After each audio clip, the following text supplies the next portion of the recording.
Selamat datang di channel Novel Official.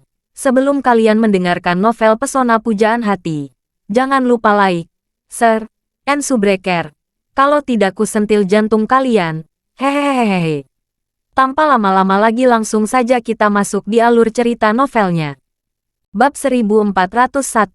Dalam perjalanan pulang, Claire yang duduk di kopilot masih bersemangat. Sedangkan Charlie mengemudi. Lingkaran pertemanannya benar-benar meledak hari ini. Banyak orang yang menyukai dan berkomentar iri padanya karena memiliki keberuntungan bisa makan malam bersama bintang wanita paling populer Queen. Claire menundukkan kepalanya, mengutak-atik ponselnya, dan ekspresi kegembiraannya melebihi kata-kata. Setelah membalas komentar beberapa teman, dia memandang Charlie dengan kagum dan berkata, "Suamiku, aku baru tahu hari ini bahwa kamu benar-benar luar biasa. Aku tidak pernah mengira seorang bintang besar seperti Queen akan menghargai kamu untuk Feng Shui. Selain membodohi orang, apakah kamu benar-benar memiliki kemampuan?" Charlie sambil menjawab sambil tersenyum. "Saya tidak pernah mengatakan bahwa saya membodohi orang lain dengan Feng Shui. Hanya kamu, ayah dan ibu yang selalu berpikir saya membodohi orang. Feng Shui adalah inti dari leluhur kita. Dapat dipelajari." Claire mengangguk dan berkata dengan serius, "Saya tahu bahwa Feng Shui adalah sesuatu yang diwariskan oleh nenek moyang kita. Saya juga percaya pada Feng Shui. Tetapi saya tidak terlalu percaya kamu bisa membaca Feng Shui." Charlie bertanya padanya, "Mengapa kamu tidak percaya saya bisa membaca Feng Shui?" Claire berkata, "Karena aku mengenalmu. Seperti yang kamu katakan, kamu dibesarkan di panti asuhan. Panti asuhan tidak pernah mengajarkan anak-anak untuk melihat Feng Shui. Setelah kamu keluar dari panti asuhan, kamu pergi bekerja di lokasi konstruksi. Lalu kakekku menikahkan kami dengan aku. Kamu melakukan pekerjaan rumah tangga di rumah beberapa tahun terakhir. Aku belum pernah melihatmu belajar Feng Shui." Charlie berkata sambil tersenyum, "Feng Shui adalah soal penelitian. Saat kamu bekerja, saya suka mempelajari I Ching di rumah. Semakin banyak saya belajar, semakin saya mengerti." Sebenarnya, Charlie benar-benar tidak tahu banyak tentang Feng Shui sebelum dia mendapatkan buku apokaliptik. Dia baru belajar Wing Chun saat masih kecil. Nenek moyang keluarga Wade memiliki warisan seni bela diri. Guru besar Ip Man adalah cabang dari keluarga Wade. Sebagian besar garis utama keluarga Wade fokus pada menghasilkan uang dari bisnis. Sedangkan cabang keluarga Ip Man fokus pada berlatih Wing Chun. Keterampilan medis Charlie, keterampilan sulap, keterampilan rahasia Feng Shui, dan bahkan beberapa keterampilan metafisik misterius semuanya berasal dari buku apokaliptik. Ini adalah rahasia terbesar dalam hidupnya. Dia tidak bisa memberitahu istrinya Claire. Dia bahkan tidak akan memberitahu orang kedua tentang buku apokaliptik jika mereka masih hidup. Terlepas dari buku apokaliptik, rahasia terbesar kedua dalam hidupnya adalah identitasnya sebagai tuan muda dari keluarga Wade. Namun, sulit baginya untuk menyembunyikan masalah ini dari seluruh dunia. Bagaimanapun, keluarga Wade dan para pelayan keluarga Wade mengenalnya. Hanya saja istriku dan banyak orang di Aorus Hill lainnya belum mengetahuinya. Ketika keduanya kembali ke rumah, Claire masih sibuk membalas tanggapan dari lingkaran teman. Dia memasuki villa dengan kepala tertunduk. Charlie memarkir mobil dan hendak turun dari mobil ketika dia menerima pesan suara WeChat dari Queen dan berkata kepadanya, "Kak Charlie, perutku tidak nyaman. Bisakah kamu memberiku pil perut Jiuxuan?" Charlie menjawabnya, "Nana, saya akan meminta Liam untuk mengirimkan obatnya. Jangan khawatir, saya akan meminta dia memberi lebih banyak. Apakah 10 kotak cukup?" Sebelumnya, Charlie tidak ingin membocorkan terlalu banyak obat sebelum pil perut Jiuxuan beredar di pasaran. Namun, bagi Queen, dia harus membuatkan pengirimnya. Saat ini, Queen berkata, "Kak Charlie, perutku tidak nyaman. Kamu harus datang memberikan obat secara langsung. Saya telah mencari kamu bertahun-tahun dengan sia-sia. Mengantar obat ini hanya masalah kecil. Kamu hanya mengirim orang lain untuk mengurusi saya. Kamu sangat mengecewakanku." Charlie tidak berdaya. "Nana, kamu memaksa. Yang kamu butuhkan sekarang adalah pil perut Jiuxuan. Tidak masalah siapa yang akan memberikannya, kan?" Queen berkata dengan marah. Siapa bilang aku hanya membutuhkan pil perut Jiuxuan? Aku juga membutuhkan pertunanganku yang baru saja aku temui setelah bertahun-tahun. Perutku sakit sekarang. Kamu harus melakukannya sendiri. Aku akan mengeluh kepada ayahku. Jika tidak berhasil, aku akan mengatakan yang sebenarnya kepada istrimu. Bab 1402. Charlie berkata dengan malu. Nana, aku memiliki hubungan yang sangat stabil dengan saudara ipar kamu. Kamu jangan menjadi pihak ketiga dan mengganggu. Pihak ketigaku mengganggu. Queen berkata dengan marah. Kamu, ketika aku berusia 4 atau 5 tahun, aku bertunangan denganmu. Kamu baru menikah dengan istrimu 3 atau 4 tahun lalu. Juga, kamu menghilang selama bertahun-tahun. Kamu bukan hanya melupakan aku. Kamu juga gagal memenuhi kontrak pernikahan kita. Dan kamu mengabaikannya. Aku tidak pernah melupakan pertunangan kita selama bertahun-tahun. Tidak peduli seberapa baik pria yang aku temui. Aku hanya menunggu kamu. Saya selalu mengatakan bahwa saya punya pertunangan. Dan saya yakin akan menemukanmu. Sekarang setelah saya akhirnya menemukan kamu. Kamu teganya mengatakan saya adalah pihak ketiga. Queen menjadi semakin marah saat ini. Dia tidak ingin terlalu peduli dengan Charlie. Saat mengatakan Charlie mengecewakan dirinya, dia hanya ingin bertindak seperti anak manja tanpa sadar. Namun, dia tidak pernah mengira Charlie akan mengatakan dia adalah pihak ketiga yang mengganggu.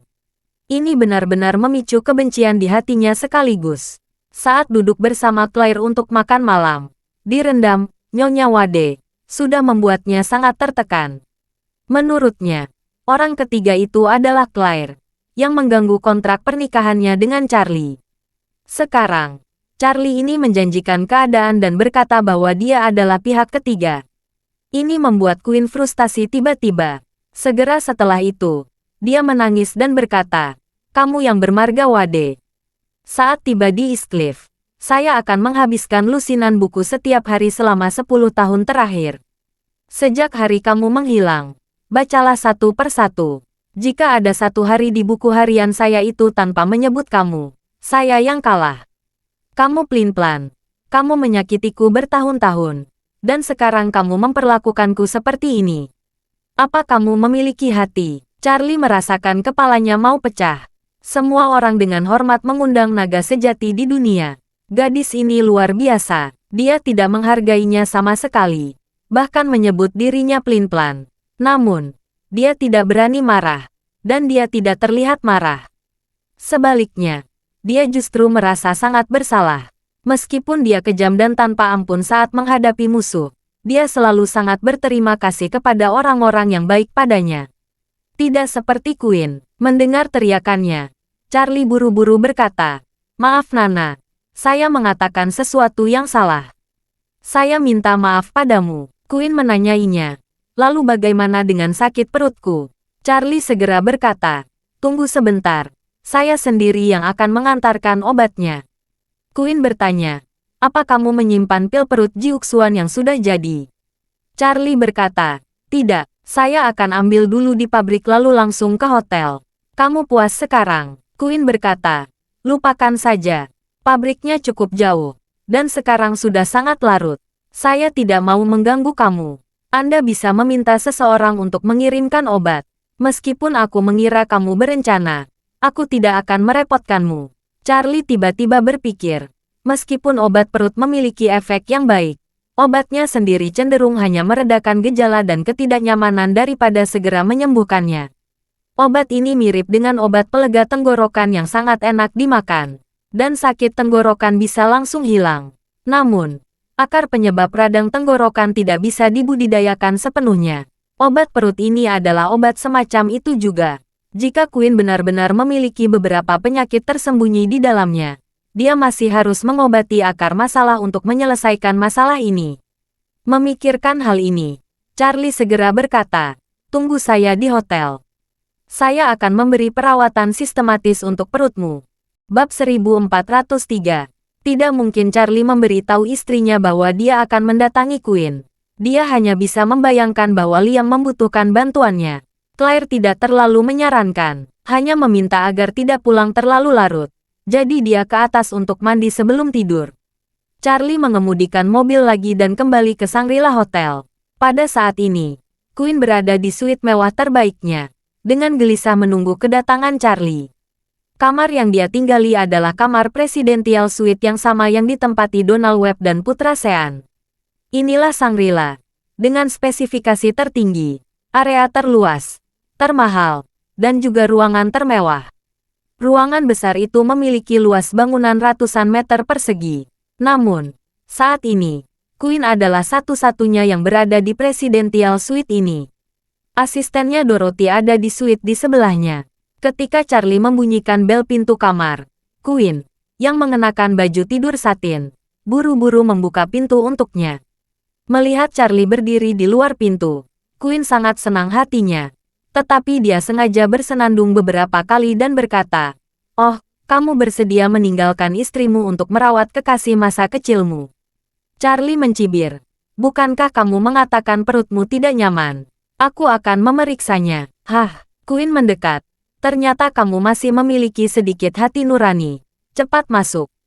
Mengatakan itu, dia menjentikkan tubuhnya ke samping dan membiarkan pintu terbuka.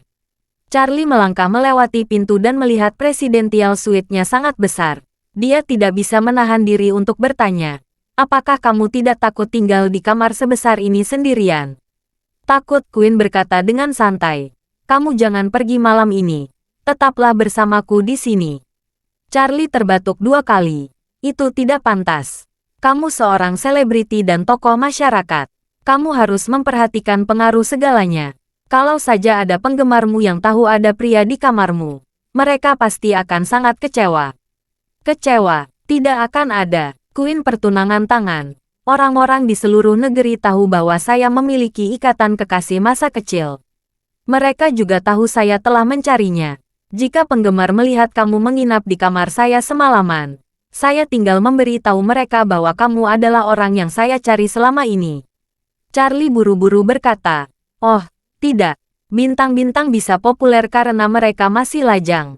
Setelah mereka mengumumkan mereka punya pacar atau sudah menikah, penggemar segera menghilang. Popularitas juga akan sangat mempengaruhi." Queen tidak peduli. "Menurutmu apa yang benar-benar aku pedulikan tentang popularitas?" Meskipun keluarga Golding tidak bertanya pada keluarga Wade, jika aku mau, aku dapat membeli setengah dari industri hiburan kapan saja. Siapa yang peduli dengan popularitas? Saya sendiri adalah popularitas." Charlie menjawab. Nona tertua dari keluarga Golding memang cukup kuat untuk mengatakan hal seperti itu. Meskipun industri hiburan China secara keseluruhan sangat besar, pendapatannya juga cukup besar. Total film box office nasional hanya 64,2 miliar per tahun. Dengan 64,2 miliar ini, perlu untuk mendukung bioskop yang tak terhitung jumlahnya, perusahaan film yang tak terhitung jumlahnya, sutradara terkenal, penulis skenario terkenal, dan aktor terkenal. Ada lebih banyak orang yang terlibat namun uang yang beredar lebih sedikit. Sehingga laba bersih yang dapat dihasilkan seluruh industri setiap tahun tidak banyak.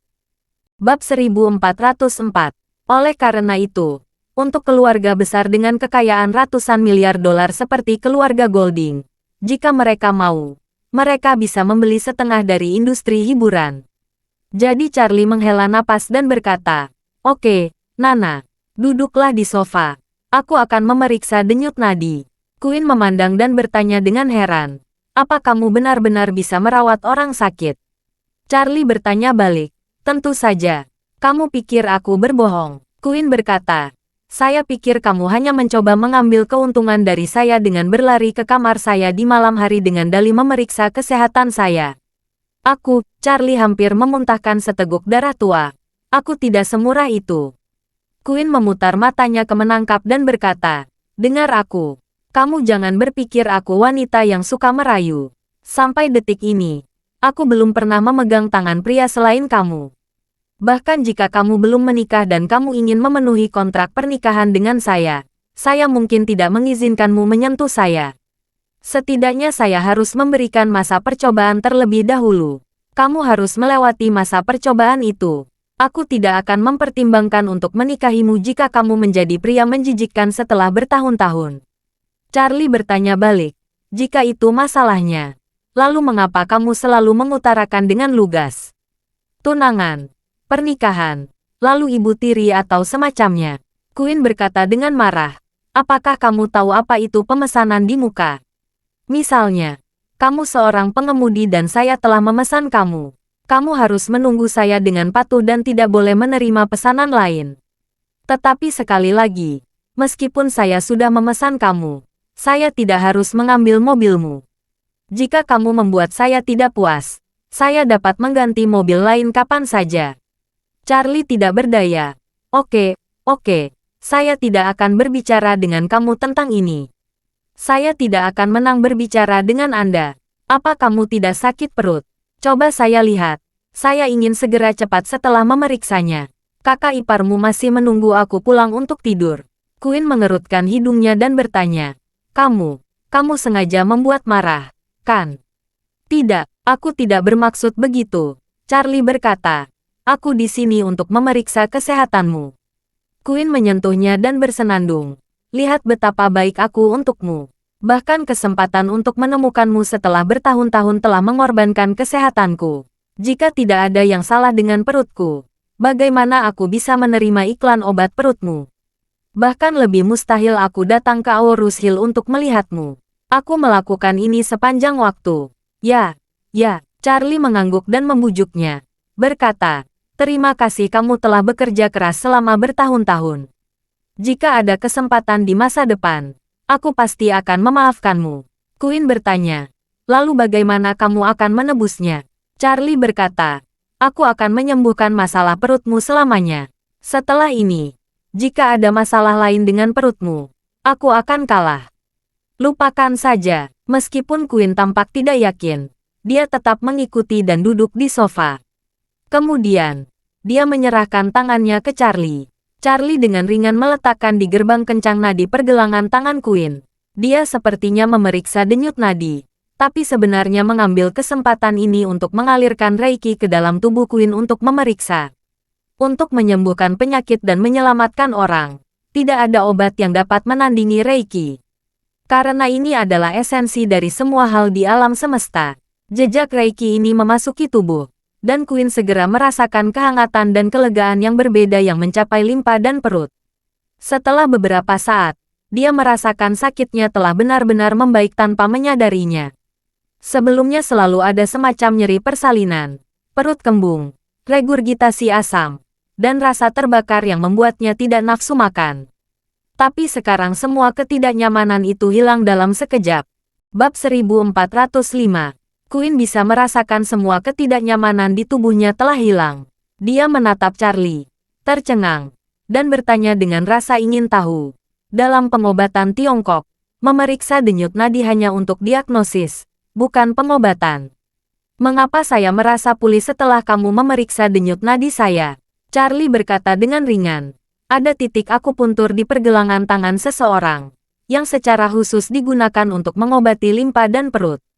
Saya bukan hanya memeriksa denyut nadimu. Saya sebenarnya melakukan pijatan titik akupuntur Anda. Queen bertanya dengan heran. Benarkah? Bisa ajaib begini? Charlie mengangguk dan berkata, sama seperti menggosok pelipis saat sakit kepala. Hanya saja teknik saya lebih ajaib, jadi efeknya akan lebih baik. Queen tidak bisa menahan diri untuk tidak menghela nafas. Kak Charlie, kamu benar-benar luar biasa. Saya telah bertemu dengan banyak dokter dan meminum begitu banyak jenis obat-obatan. Saya belum sembuh lebih dari sebulan ini.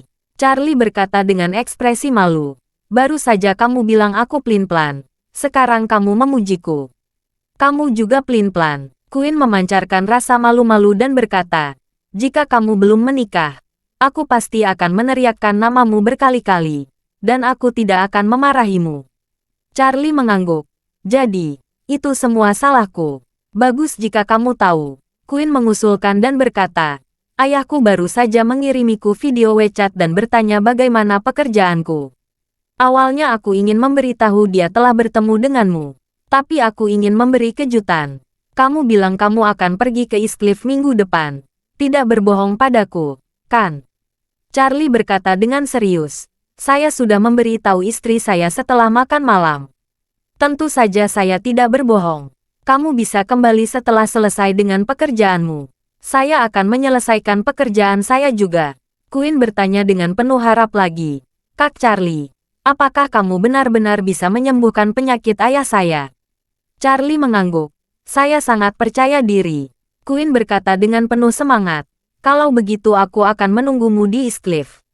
Tolong sembuhkan ayahku. Charlie tersenyum kecil dan berkata-kata demi kata. Jangan khawatir. Saya akan melakukan yang terbaik. Setelah berbicara, melihat malam sudah larut, Charlie berdiri dan berkata, sudah larut. Jika tidak ada yang lain, saya akan kembali dulu.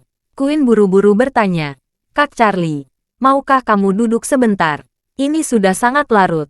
Aku tidak ingin menunda istirahatmu. Queen ingin mengatakan sesuatu, tapi setelah membeku, dia menahan diri. Setelah beberapa saat, dia bertanya dengan penuh harap, Kak Charlie, maukah kamu datang menemui saya 2 hari ke depan? Charlie berkata, saya masih memiliki banyak hal untuk diselesaikan dalam 2 hari ini. Mungkin saya belum punya waktu, tapi jangan khawatir, saya pasti akan mengunjungi Eastcliff minggu depan. Queen mengangguk dan berkata, saya akan membuat iklan untuk pil perut Jiuxuan kamu di Aurus Hill 2 hari ke depan. Jika punya waktu, kamu bisa datang dan mengunjungi aku. Baiklah, setelah mengucapkan selamat tinggal pada Queen, Charlie meninggalkan Shangri-La dan kembali ke Villa Elite Thompson. Terima kasih sudah mendengarkan cerita novel Pesona Pujaan Hati. Sampai jumpa di novel selanjutnya.